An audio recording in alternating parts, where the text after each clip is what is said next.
अजिबात सोडा किंवा इनो न वापरता अगदी छान अशी आतून मऊ लुसलुशीत तर वरून कुरकुरीत ही मूगडाळ भजी गोल गरगरीत कशी बनवायची हे आज आपण खाद्यप्रेमी या चॅनलवर बघणार आहोत। आज आपण फक्त एक खास टिप्स बघणार आहोत ज्यामुळे तुमची भजी अजिबात तेल पिणार नाहीये आणि बनवणंही त्याहून जास्त सोपं वाटणार आहे। सोबतच आज आपण एकदम वेगळ्या पद्धतीच्या दोन प्रकारच्या चटण्या बघणार आहोत ज्या अगदी झटपट आणि कमी साहित्यात तयार होतात। चला तर मग लगेचच या मस्त अशा रिमझिम पावसात खाव्याशा वाटणाऱ्या खमंग आणि खुसखुशीत रेसिपीला सुरुवात करूयात। पण त्या अगोदर जर तुम्ही खाद्यप्रेमी चॅनलवर नवीन असाल तर चॅनलला प्लीज सबस्क्राईब करा, व्हिडिओला लाईक करा आणि जास्तीत जास्त शेअर करा। आता लगेचच रेसिपी बनवायला घेऊयात। त्याकरिता मी या ठिकाणी 1 कप बिना सालीची पिवळ्या रंगाची मूगडाळ घेतलेली आहे। तुम्ही या ठिकाणी सालीसहत जी मुगाची डाळ मिळते ती देखील वापरू शकता। आता ही डाळ आपल्याला स्वच्छ धुवून घ्यायची आहे आणि नंतर 2 ते 3 तासाकरिता भिजवायची आहे, कारण मूग डाळ पटकन भिजली जाते, त्यामुळे फक्त 2 ते 3 तास भिजवलं तरी देखील चालेल। तर मी अगोदरच ही मुगाची डाळ भिजवून घेतलेली आहे। बघा अगदी मस्त अशी व्यवस्थित भिजली गेली आहे। जर तुमच्याकडे 2-3 तास पण नसतील, लवकर ही डाळ भिजवायची असेल तर कोमट पाण्याचा वापर करा, डाळ पटकन भिजेल। आता ही डाळ आपण लगेचच मिक्सरला दळून घेणार आहोत। त्या अगोदर पण या ठिकाणी सर्वात महत्त्वाची टिप्स म्हणजे यामध्ये तुम्हाला डाळ भिजवलेलं पाणी अजिबात येऊ द्यायचं नाहीये, कारण मुळातच मुगाची डाळ ज्या वेळेला भिजत घालतो त्यावेळेला ती जास्त पाणी शोषून घेते। हे आपले वडे किंवा आपले भजे छान असे हलके फुलके आणि जाळीदार बनावे याकरिता ही महत्त्वाची टिप्स आहे। आता ही डाळ मिक्सरला फिरवून घेऊयात। तर बघा या पद्धतीने अजिबात पाण्याचा वापर न करता माझं हे मिश्रण दळून झालेलं आहे। जास्तच पेस्ट नाही झाली तरी देखील चालेल, थोडंसं हे मिश्रण जाडसर किंवा रवाळ राहिलं तरीही चालणार आहे। तर बघा ही डाळ मी तुम्हाला बोटांवर दाखवते। बघा या पद्धतीने ही मी रवाळ दळून घेतलेली आहे। आता सेम पद्धतीने शिल्लक राहिलेली डाळ देखील मी अशीच बारीक छान अशी दळून घेतलेली आहे। आता या भज्यांचा स्वाद आणखी जास्त वाढण्याकरिता यामध्ये आपण काही साहित्य वापरूयात।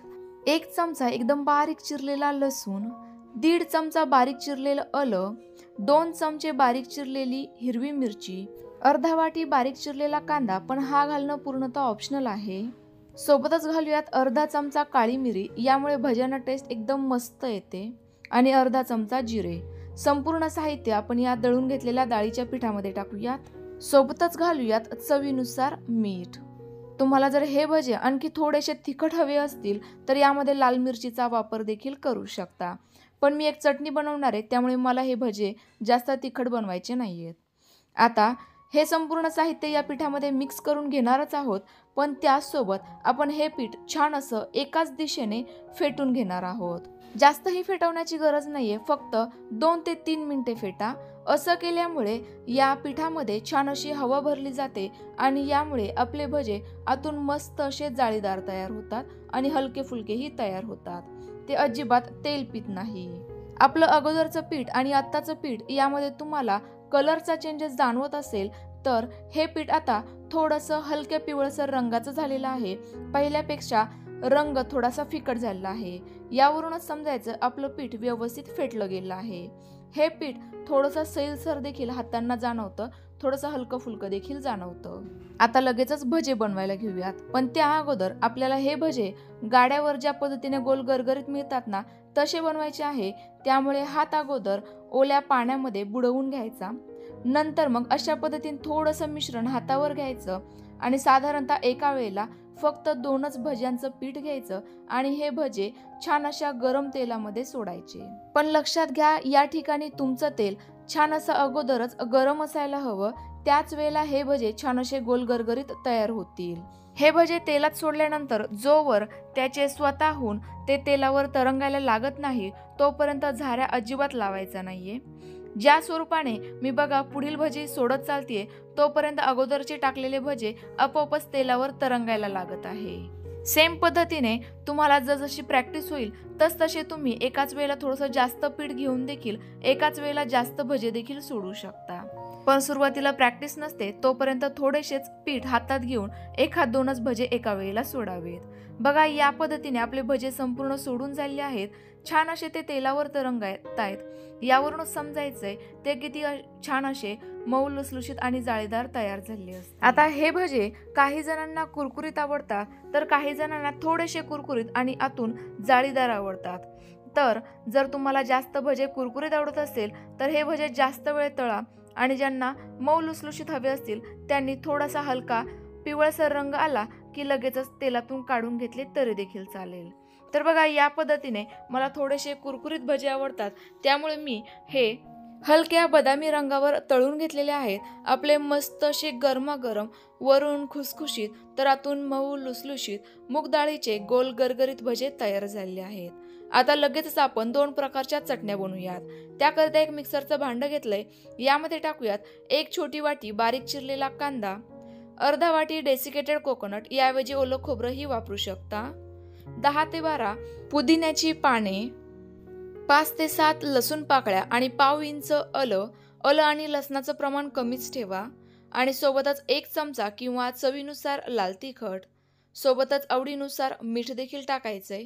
सर्वात शेवटी टाकूयात 1 चमचा चिंचेचा गर, याऐवजी तुम्ही आमसूल किंवा मग लिंबू देखील वापरू शकता। आता याची टेस्ट मेंटेन करण्याकरिता अर्ध्या लिंबा एवढा गुळाचा खडा आणि सोबतच अर्धा कप पाणीही टाकूयात।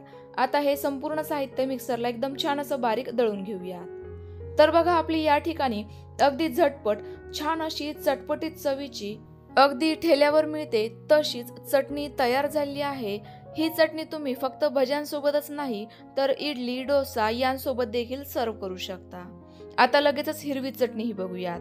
त्याकरिता काही साहित्य घेतलेलं आहे।